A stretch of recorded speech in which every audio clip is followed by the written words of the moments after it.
Hello students, welcome back with my new video. My name is Amir from A1 Coaching. तो student कैसे आप सब? I hope बहुत ही अच्छे से है और अपनी स्टडी अच्छे से कर रहे हैं। ठंडी वगैरह थोड़ा ज़्यादा पड़ रही है बट उसका बहाना मत बनाना, अच्छे से पढ़ते रहना और अच्छे मार्क्स से 90% प्लस 95 प्लस हम लोगों को लेके आना है इस बार। तो कैसे आएगा उसके लिए भी तो हम लोगों को हार्ड वर्क करना पड़ेगा ना। तो जैसे कर रहे हो वो उसी तरह अच्छे से करते रहो। और हम लोग अपना चैप्टर पढ़ रहे थे इलास्टिसिटी ऑफ डिमांड, जिसमें हम लोगों ने इलास्टिसिटी ऑफ डिमांड देखा था, उसमें उसके काइंड्स भी देखे। तो उम्मीद करता हूँ आपको समझ में आ गया था। आज हम लोग देखेंगे factor affecting price elasticity of demand और उस चैप्टर को भी कंप्लीट करेंगे। फिर आपको 2 चैप्टर आ जाएगा सप्लाई और फैक्टर ऑफ प्रोडक्शन, वो भी मैं इसी वीक में कंप्लीट करवा दूंगा। ठीक है, बाकी नोट्स आप लोग बोल रहे थे, नोट्स भी मैं बस कल तक में वो भी अपलोड कर दूंगा, पूरे चैप्टर के नोट्स अपलोड कर दूंगा। आप लोग जाके पीडीएफ डाउनलोड कर लेना आराम से और फिर हम लोग लाइव क्लासेस भी देखेंगे। बहरहाल चलो अभी स्टार्ट करते हैं और देखते हैं कि factor affecting price elasticity of demand क्या होता है। देखो फैक्टर अफेक्टिंग का मतलब क्या है। देखो हम लोगों ने डिमांड का मतलब तो देख लिया कि जब प्राइस बढ़ता है डिमांड घटती है, ये देखा था लॉ ऑफ डिमांड। उसके हम लोगों ने देखा इलास्टिसिटी का मतलब देखा हम लोगों ने। इलास्टिसिटी का मतलब क्या होता है कि कितना चेंज हो रहा है, मतलब प्राइस बढ़ता है तो डिमांड घटती है, प्राइस घटता है तो डिमांड बढ़ती है, ये होता है लॉ ऑफ डिमांड। तो अब कितनी डिमांड बढ़ती है भाई, 1 2 4 6 कितनी बढ़ती है ना। तो ये कौन बताता है हमें, इलास्टिसिटी ऑफ डिमांड से मालूम चलता है। ये तो हम लोगों ने लास्ट पार्ट में देखा। अब ये बोल रहे हैं फैक्टर अफेक्टिंग, ऐसे कौन कौन से फैक्टर है जिसकी वजह से इतना प्राइस में चेंज होता है। तो कौन कौन से फैक्टर है, देखो भाई नंबर 1 पर है नेचर ऑफ द कमोडिटी। ठीक है, तो कुछ फैक्टर्स मैंने 6 बताए हैं, आप मैक्सिमम 5 से ज्यादा पेपर में नहीं आते, तो कोई भी 5 जो है आप अच्छे से तैयार कर लेना। और ये इंपॉर्टेंट है तो थोड़ा ध्यान से देखना, इसके आने की चांसेस रहेंगे। 2 या 5 शॉर्ट या लॉन्ग कहीं भी ना कहीं बन के आएगा क्वेश्चन में। ठीक है, तो ये बोल रहे हैं कि nature of the commodity, commodity का नेचर क्या होता है। देखो डिपेंड करता है नेचर ऑफ द कमोडिटी पे। देखो कमोडिटी का मतलब सोचते हो जो सामान होता है। तो अब कुछ चीजें ऐसी होती हैं जो नेसेसिटीज की होती है भाई, जिसकी हमें जरूरत पड़ती ही पड़ती है। और कुछ ऐसे आइटम्स होते हैं जो लग्जरीज में आते हैं या कंफर्ट में आते हैं। अभी लग्जरी कंफर्ट एक साथ मान के चलो दोनों में आते हैं। तो अगर ऐसी कोई चीज है जो नेसेसिटीज की है, जैसे सपोज मान लो कोई आदमी बीमार है, उसको मेडिसिन की जरूरत है, तो अब उसका मान लो उस मेडिसिन का प्राइस बढ़ गया, उस मेडिसिन का प्राइस बढ़ गया, तो क्या वो डिमांड को कम करेगा? नहीं करेगा। क्या आपको लगता है आप बीमार हो, क्या डिमांड कम करोगे? आपको इंजेक्शन लगवाना है, वो 100 रुपए का लगता है, अब वो 100 की जगह 200 का हो गया, 250 का हो गया, क्या आप इंजेक्शन लगवाना बंद कर दोगे? नहीं कर पाओगे। या ऐसी कोई भी चीज है जो नेसेसिटी की चीजें हैं, दाल चावल ये सारी चीजें जिसकी हमें जरूरत है ही, तो अगर उसका प्राइस बढ़ जाए तो हम लोग चेंज कर पाएंगे? नहीं कर पाएंगे। तो डिमांड पे कोई फर्क नहीं पड़ता है, ऐसी डिमांड पे कोई फर्क नहीं पड़ता है, थोड़ा बहुत पड़ता है। तो अगर नेसेसिटीज की चीजें हैं तो वहां पर डिमांड कैसी होगी, वहां पर डिमांड कैसी होगी, वहां पर होगी लेस इलास्टिक। क्या होगी? Less elastic. मैंने बताया था ना कि डिमांड कैसी होती है, 4 बताई थी, ED equal to 0, ED less than 1, ED greater than 1, ED equal to 1। Last chapter बताया था, लास्ट चैप्टर। तो आपको बताना है कि लेस इलास्टिक की इलास्टिक, मतलब हाईली इलास्टिक की लेस इलास्टिक। ठीक है, तो इसमें डिमांड कैसी होगी? लेस इलास्टिक, या फिर हम लोग इसको बोलते हैं इन इलास्टिक। इन इलास्टिक या फिर लेस इलास्टिक, दोनों एक ही बात है। ठीक है, नंबर 2 लग्जरीज। तो वो यही बोल रहे हैं कि nature of the commodity, commodity के नेचर पर डिपेंड करता है। अगर कमोडिटी नेसेसिटीज वाली चीजें हैं तो वहां पर डिमांड कैसी होगी? Less elastic. लेकिन अगर लग्जरीज आइटम है, लग्जरीज मतलब वही कार वगैरह है ना, बड़े बड़े आईफोन वगैरह है, अगर उसके प्राइस में चेंज आ गया, भाई मालूम चला कि आज आईफोन जो है प्राइस उसका कम हो गया है, तो डिमांड उसकी क्या हो जाएगी? बढ़ जाएगी। या फिर कोई ऐसी चीज इसका प्राइस ज्यादा हो गया, डिमांड हम लोग क्या कर देंगे?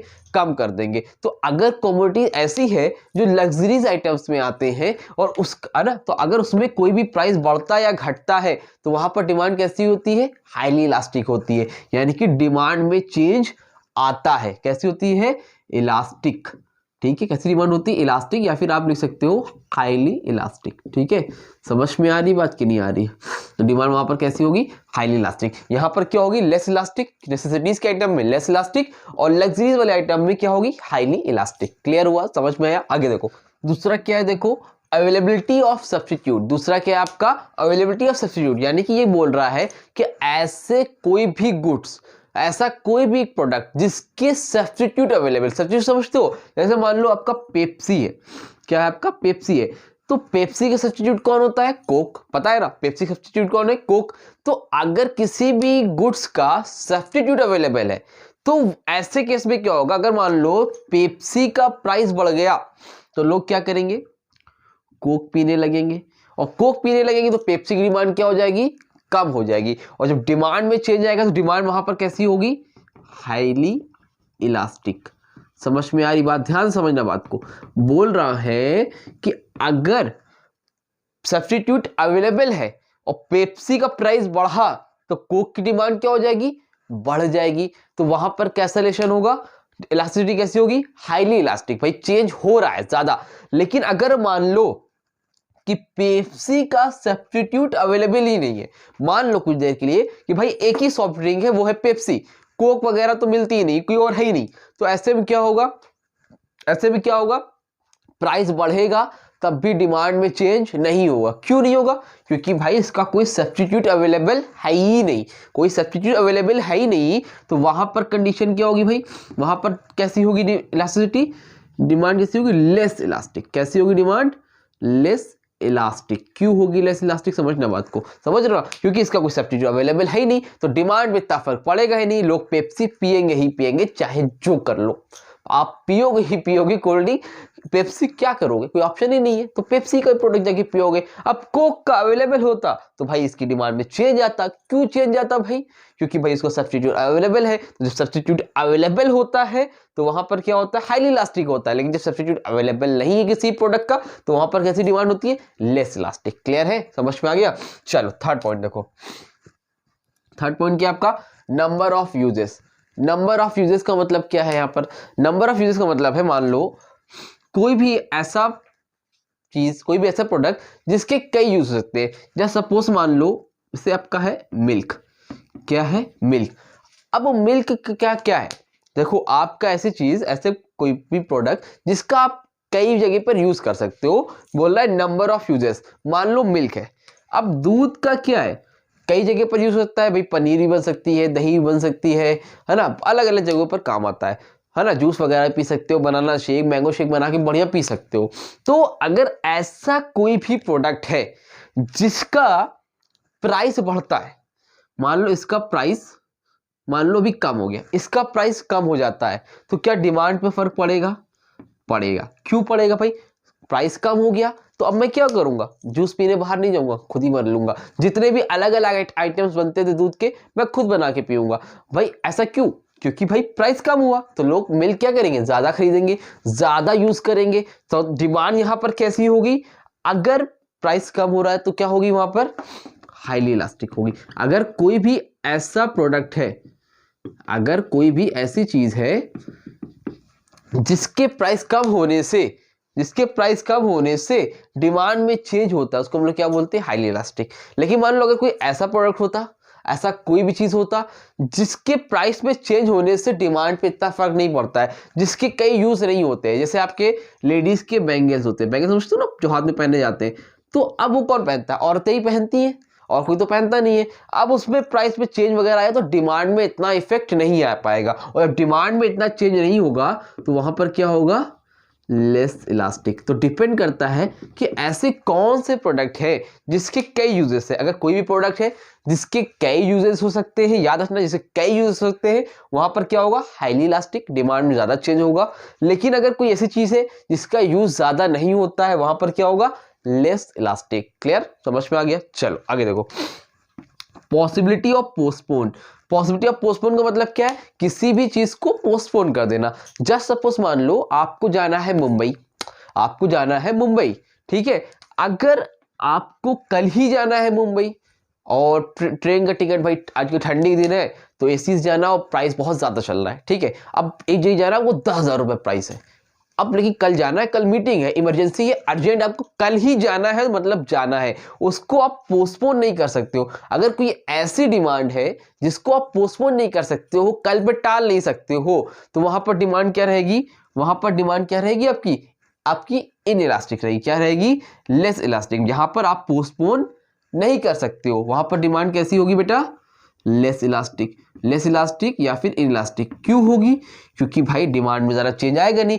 चाहे जितना प्राइस हो जाए, मुंबई जाने का टिकट 10,000 हो जाए, 12,000 हो जाए, 15,000 हो जाए, लेकिन आप जाओगे, आपको वहां पर इतना फर्क नहीं आएगा, आपको जाना पड़ेगा क्योंकि आपकी मजबूरी है। तो ऐसी सिचुएशन जहां पर आप पोस्टपोन नहीं कर सकते हो, वहां पर आपको कैसी डिमांड देखने को मिलेगी? Less elastic. लेकिन मान लो अगर आप मुंबई जा रहे हो, लेकिन इतना इंपॉर्टेंट नहीं है, अगले महीने भी जा सकते हो, टेम्परेरी काम है, आप उसको पोस्टपोन कर सकते हो, तो वहां पर आपको डिमांड कैसी दिखेगी? Change highly elastic. क्या दिखेगी? Highly elastic. भाई आपने देखा कि प्राइस सस्ता हो गया, टिकट सस्ता है अभी ट्रेन का या फ्लाइट का, कहीं का भी टिकट सस्ता है, आपको मुंबई जाना है या कहीं भी जाना है, तो आपने देखा सस्ता है तो आपने कहा चलो अब चलते हैं। प्राइस कम हुआ, घूमने निकल गए, प्राइस ज्यादा हुआ, जाना बंद, कैंसिल कर दिया। अगर आप किसी भी चीज को पोस्टपोन कर सकते हो, टाल सकते हो, तो वो क्या होगा? हाईली इलास्टिक होगा। लेकिन अगर किसी चीज को आप टाल नहीं सकते हो, वो क्या होगा? लेस इलास्टिक होगा। जैसे सपोज मान लो आपको शादी में जाना है और आज रात में ही जाना है, दोपहर में आपको भाई कपड़े खरीदने हैं, तो और वहां पर आप प्राइस चेंज नहीं, मतलब खरीदने ही खरीदने हैं, है ना? तो सामान जो अभी आप कपड़े ले रहे हो महंगा मिल रहा है जो भी आप कपड़े ले रहे हो वो महंगा मिल रहा है, लेकिन आपको लेना पड़ेगा, तो वहां पर क्या रहेगा? Less elastic. जितना भी वो प्राइस बोलेगा आपको देना पड़ेगा। लेकिन अगर ऐसी जगह जहां पर भी आपको नहीं, एक हफ्ते बाद जाना है ना, 10 दिन बाद जाना है, तो अगर उस टाइम में अगर एक दिन पसंद नहीं है, आप अगले दिन जाके दे सकते हो, लेकिन इसमें क्या आपको लेना ही पड़ेगा। तो ऐसी भी चीज इसको आप पोस्टपोन कर सकते हो, वहां पर क्या होता है? Less elastic. जिसको आप पोस्टपोन नहीं कर सकते वो क्या होता है? आपका हाईली इलास्टिक डिमांड होती है। क्लियर? आगे देखो, प्राइस लेवल। फिफ्थ है आपका प्राइस लेवल। अब प्राइस लेवल क्या है? देखो प्राइस लेवल, देखो दो तरह के गुड्स होते हैं। एक होते हैं गुड्स आपके एक्सपेंसिव, एक क्या होते हैं बेटा? एक्सपेंसिव। और एक गुड्स कैसे होते हैं? चीप, सस्ते वाले। अब मान लो कोई एक्सपेंसिव गुड्स है, दोनों के अलग अलग केस है। अगर प्राइस लेवल, अगर कोई ऐसे गुड्स है जो कि एक्सपेंसिव है, महंगे है, महंगे क्या? आईफोन हो गया, TV, fridge, washing machine, AC, अलग कोई ऐसे एक्सपेंसिव गुड है। मालूम चला कि भाई उसके प्राइस सस्ता हो गया, मालूम चला कि आईफोन में आज सेल है, आज सस्ता मिल रहा है। 10,000 वाला, मान लो एग्जांपल, मान लो 50,000 वाला 40,000 का मिल रहा है। तो ऐसे में क्या होगा? मालूम चला आपको प्राइस सस्ता हो रहा है, तो आप क्या करोगे? ऐसे में डिमांड आपको ज्यादा देखने को मिलेगी। प्राइस घटेगा तो डिमांड बढ़ जाएगी, प्राइस बढ़ेगा तो डिमांड क्या हो जाएगी? घट जाएगी। मतलब यहां पर कैसी सिचुएशन है? आपको मालूम चला कि आईफोन आपको 10,000 रुपए मिल रहा है, दौड़ते दौड़ते भागोगे ना भाई, चलो आईफोन मिल रहा है इतना सस्ता, दौड़ते हुए चले जाओगे। समझ में आ रही बात? तो अगर प्राइस, ऐसी कोई प्रोडक्ट है जो कि एक्सपेंसिव चीजें हैं, सस्ती वाली चीजें नहीं, तो वहां पर आपको क्या मिलेगा? डिमांड में कैसा चेंज दिखेगा? Highly elastic. कैसा दिखेगा बेटा? Highly elastic demand. लेकिन मान लो ऐसी कोई चीज जो कि चीप प्रोडक्ट है। चीप प्रोडक्ट क्या? मालूम चला कि जो माचिस, समझते हो माचिस, मैच बॉक्स जो आता है, तो मालूम चला माचिस की जो है डब्बा जो 2 रुपए का मिलता था वो अब 2 रुपए में 5 मिल रहा है, सस्ता हो गया है। भैया मालूम चला कि भाई जो पेन है, पेन 3 रुपए वाली पेन 2 रुपए की मिल रही, सस्ती हो गई। क्या करोगे? क्या करोगे? एक ट्रक भर के ले आओगे, एक डब्बा भर के पेन ले आओगे? नहीं करोगे ना ऐसा। तो वहां पर क्या होगा? वहां पर डिमांड में इतना चेंज नहीं दिखेगा, क्योंकि ये सब चीप गुड्स है। तो अगर किसी भी चीप गुड्स में, इस तरह के सस्ते वाले प्रोडक्ट में प्राइस में चेंज होता है, तो वहां पर डिमांड कैसी होती है? Less elastic. कैसी होती है बेटा? Less elastic. वहां पर इतना चेंज आपको देखने को नहीं मिलता है। क्लियर हुआ? समझ में आया? ये हो गया आपके 5 पॉइंट्स। एक और देख लो आप लोग, 6, इनकम लेवल। इनकम लेवल, अब मान लो इनकम लेवल पे भी डिपेंड करता है। अब मान लो कोई भी पर्सन है जिसकी इनकम लेवल हाई है, भाई इनकम ज्यादा है, तो उसकी डिमांड में कोई चेंज नहीं आता है। अगर इनकम ज्यादा है तो उसकी डिमांड में भी कोई चेंज नहीं आएगा। जैसे सपोज मान लो किसी की इनकम 10 लाख रुपए, 20 लाख रुपए है, तो उसकी डिमांड में इतना चेंज नहीं आने वाला। क्यों भाई? उसके लिए तो सारे कुछ सस्ते ही, जैसे वो अपनी डिमांड में कोई चेंज नहीं लाएगा। वो 2 लीटर दूध लेता था, 2 ही लीटर लेगा। समझ में आ रही बात? वो कार से चलता था, पेट्रोल 80 का था, 100 का हो गया, वो कार में पेट्रोल उतना ही डलाएगा, उसके ऊपर कोई फर्क नहीं पड़ेगा। अगर किसी की इनकम ज्यादा है तो यहाँ पर कैसा डिमांड रहेगी? अगर इनकम ज्यादा है, इनकम ज्यादा है तो कैसी डिमांड रहेगी? समझ लो, लेस इलास्टिक। भाई डिमांड में चेंज नहीं हो। जब डिमांड में चेंज नहीं होता वहां पर क्या होता है? Less elastic. लेकिन जब डिमांड में ज्यादा चेंज होता है वहां पर क्या होता है? Highly elastic. अब लेकिन मान लो इनकम कम है, इनकम मेरी तो कम हो गई है, तो मैं डिमांड भी क्या कर दूंगा? कम कर दूंगा। और जब डिमांड कर दूंगा तो वहां पर चेंज आएगा, और जब डिमांड चेंज आएगा तो वहां पर क्या होगा? Highly elastic. क्या होगा बेटा? Highly elastic. समझ में आई बात? तो इसको ध्यान देना, यही आपको बताना है इसमें कि कैसे कंडीशन पे क्या होता है, कब इलास्टिक होगा, लेस इलास्टिक होगा, कब हाईली इलास्टिक होगा, ये आपको बताना है कैसी सिचुएशन में होगा। तो ये कुछ फैक्टर्स है जिनके ऊपर डिपेंड करती है कि डिमांड हमारी हाईली इलास्टिक होगी कि लेस इलास्टिक होगी क्या फिर कैसी होगी। तो ये सारे फैक्टर्स थे जो कि मुझे आपको बताने थे और उम्मीद करता हूँ आपको अच्छे समझ में आ गया होगा। इसकी प्रैक्टिस अच्छे से कर लेना, इसका नोट्स मैं अपलोड कर दूंगा। बाकी ये चैप्टर भी आपका हो गया कंप्लीट। तो अब बचे आपके 2 chapter, chapter number 1 factors of production और chapter number 4 fourth theory of supply. उसके अलावा आपके सारे चैप्टर कंप्लीट हैं इकोनॉमिक्स के। कॉमर्शियल ऑलरेडी कंप्लीट है और बस एक ट्रांसपोर्ट वाला टॉपिक बचा है, वो मैं बता दूंगा। बाकी सब कंप्लीट है। अब हम लोग लाइव क्लासेस लेंगे, तब जिसके जितने बच्चे हैं ज्वाइन कर लेना और अटेंडेंस लगा दो, बता दो कितने लोग बच्चे हैं जो कि मेरी क्लास को अटेंड कर रहे हैं, रेगुलर बेसिस पे मुझसे पढ़ रहे हैं, ताकि जब लाइव क्लासेस लें तो जितने ज़्यादा बच्चे होंगे उतना ज़्यादा मोटिवेशन आएगा और पढ़ाने में भी अच्छा लगेगा।